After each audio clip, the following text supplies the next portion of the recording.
Hello and welcome to Estuary TV News with me, James Dunn. Today we've got our weekly paper review, but first here's Emma Lingard with the news headlines. Hello, in the headlines today, families warned to clean up the graves of loved ones or else. And good news for butterflies in Lincolnshire. Unregulated and untidy graves in North East Lincolnshire are being clamped down on by council officials. Letters are going out to deed owners asking them to remove ornamental chippings from homemade curb sets not fitted by an official memorial mason. And over the next couple of months, they'll be contacting families of people whose graves have become untidy. If there's no response, a notice will be put on the grave, and if after 6 months nothing has been done, items will be removed and put into storage for 3 months before being destroyed. Portfolio holder, Councillor Dave Watson, said he realises it can be upsetting for families to be asked to change a loved one's grave, but they must ensure the area is safe and well kept. The European Court of Arbitration for Sport says Hull City AFC hasn't yet lodged an appeal over the Football Association's decision to changing the name to Hull Tigers. Owner Assam Alam announced the club was up for sale on Thursday and that he was appealing the decision not to allow the name change. He said he'd walk away if the decision doesn't go his way or sell the club, whichever comes first. But the Court of Arbitration has not yet received an appeal, and the leader of Hull City Council has taken exception to something else said by Alam. The Egyptian owner said he'd offered to buy the club from the council, but the offer was refused. Councillor Stephen Brady, leader of Hull City Council, released a statement directly after the press conference, saying a formal offer had never been put on the table. Councillors are to discuss funding for a new bus service from Stallingborough to Grimsby Town Centre tomorrow. Residents submitted a petition in April calling for a service to and from the town centre on Tuesdays and Fridays, as many older people felt isolated. There's a daily service running to Station Road in the village, but the stop is nearly 2 kilometres from some of the 77 petitioners. And say it didn't seem unreasonable for one bus twice a week. It would, if it came round up through the village, it would miss out, say, 3 or 4 bus stops in Immingham itself, but there'll be another bus in half an hour for them. So it doesn't seem unreasonable to do that, but then Stagecoach say that it will add to their journey time and that it's only twice a week. Stagecoach, who run the service, say it wouldn't be commercially viable to run through the village, and it'll cost nearly £13,000 for the council to fund. The Environment and Housing Committee is recommending using the existing phone and ride service, and we'll let you know more at tomorrow's meeting. Technology and tea parties are usually a generation apart, but they came together at Grimsby's Central Library, and technos were on hand to get the techno-nothings up to speed on the skills they'd need in the modern world at a techie tea party. A lot of the people that come in, they've got grandkids and that they want to keep in touch with, and they're so up on iPad and FaceTime and Skype even that they want to try and keep up with the grandkids, and the grandkids, Nana, why aren't you emailing me? And so they come in wanting to do that. So it's the younger generation keeping the older generation kind of going. Knowing first aid could save the life of someone you love, yet only 10% have taken steps to learn over the last 3 years. That's according to research by St John's Ambulance, who are now encouraging the 97% of people who said it was important to come along to a training session. Sessions are being run across the region at St Stephen's and Asda on Beverley Road in Hull from September the 25th. And finally, people in Lincolnshire counted nearly 1,000 butterflies as part of a national campaign to track numbers and species. Butterfly Conservation, headed by Sir David Attenborough, launched the count this summer to track the insect, which is seen as a key indicator of the state of the wider environment and of the species. And I'm glad to report it was a good year, with 929 counted between the 19th of July and the 10th of August, the most common being the peacock butterfly. And it's also good news for Bardney Limewoods, which has 33 species of butterfly and draws in enthusiasts from all over the country. That's all from me. Goodbye.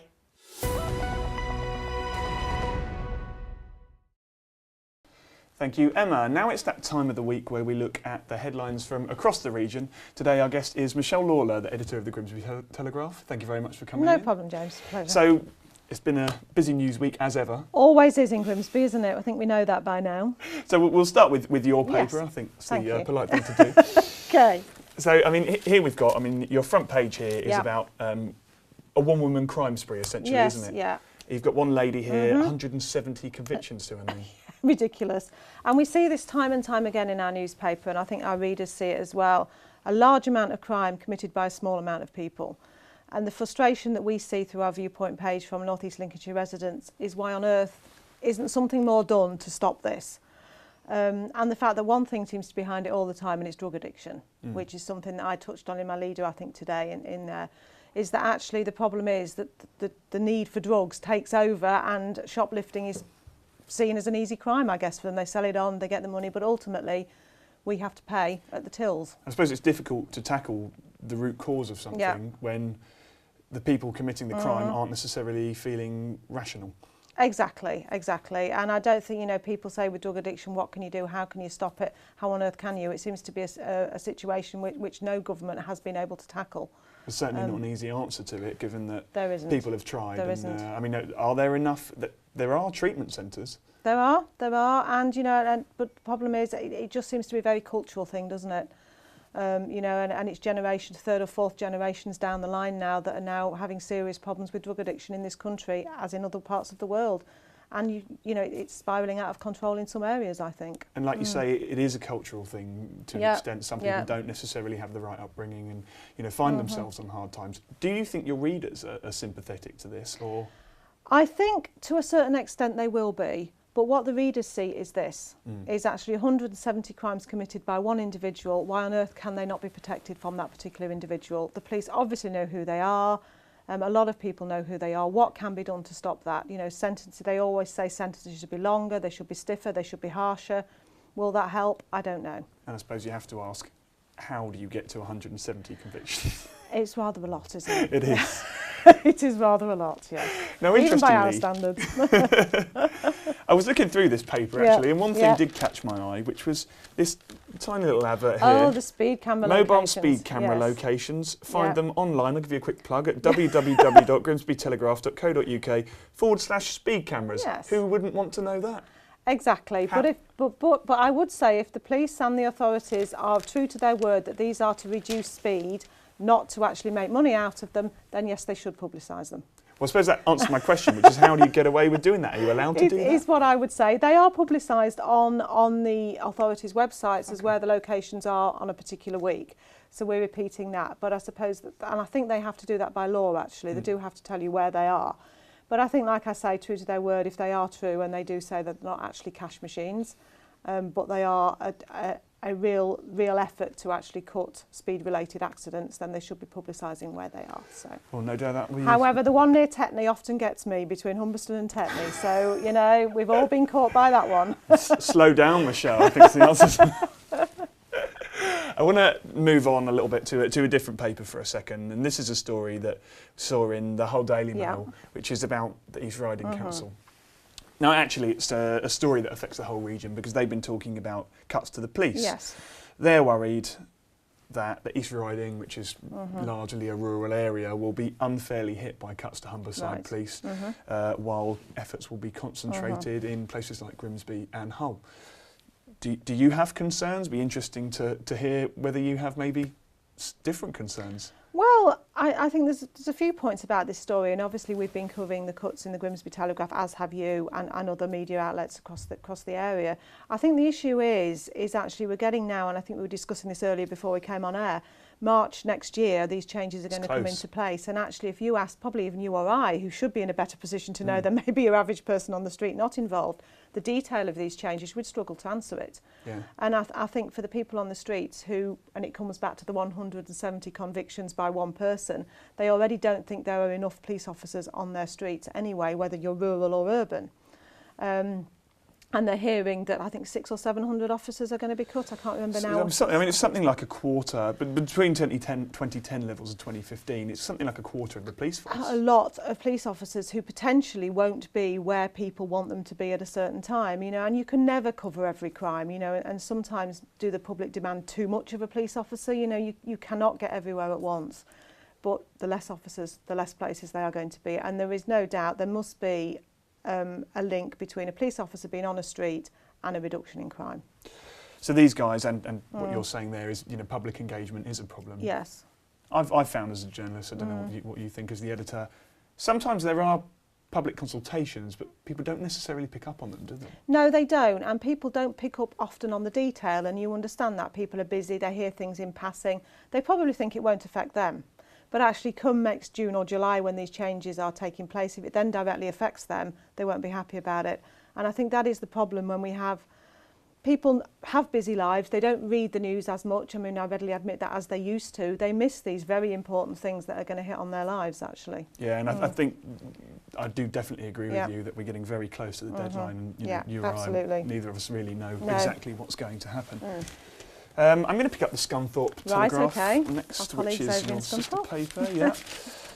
There was a story that we saw really here, which was about superheads, you referred to them as, and it's about education bosses in North Lincolnshire say talented leaders being sent to the region are just a small incentive in a sea of failure. Well, that's quite a negative take on it, perhaps. But I would think some of the schools in Scunthorpe and North Lincolnshire would take issue with the negative failure.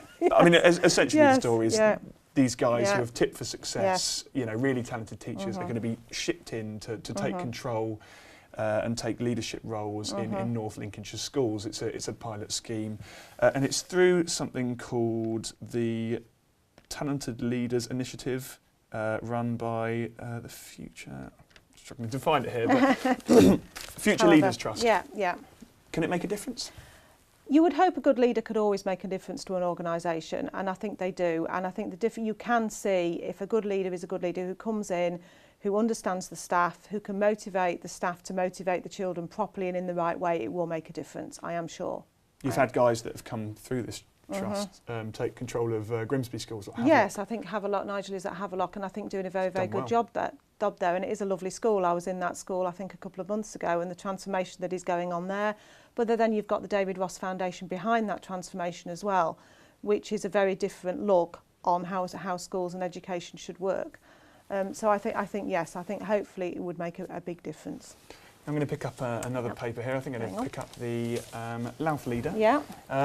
Just a quick touch on this. They've been talking about what their excuse me. Where are we here? It's there somewhere, James. Keep going. It is, yeah. I've even marked out the page. There you go. And still there's a struggling pink to mark find there. it. But yeah, we've got UKIP councillors saying that they can beat the Tories in the actual general election next year. I mean, as my colleague Hugh likes to say, the last time Louth and Horncastle elected anyone that wasn't a Tory, it was a Whig. But could we see the UKIP? Could we see UKIP take control? Oh, whether that would happen in the Louth area remains to be seen. It very much, you know, it depends on who is going to be there fighting the election, I think. As for North East Lincolnshire, who knows? Again, you know, it's going to be a close race, I think. It is this old argument, is the local election result a protest vote? And will actually come the general election, people fall back on what they know or what they're used to, and one of the big three. Certainly within the pages of the Grimsby Telegraph, we see not a disinterest, but a dissatisfaction maybe with some of those main parties, that maybe they don't feel that they're getting what they need from them. But will UKIP be the answer? Only time will tell, James. OK, Michelle, well, I'm afraid that's all we've got time for now. But don't forget, if you've got any stories for us, you can get in touch by calling Grimsby 315 561. You can also get in touch with us on social media, Facebook or Twitter @Estuary TV, or you can email us on info@estuary.tv. Thank you for watching. It's bye from me.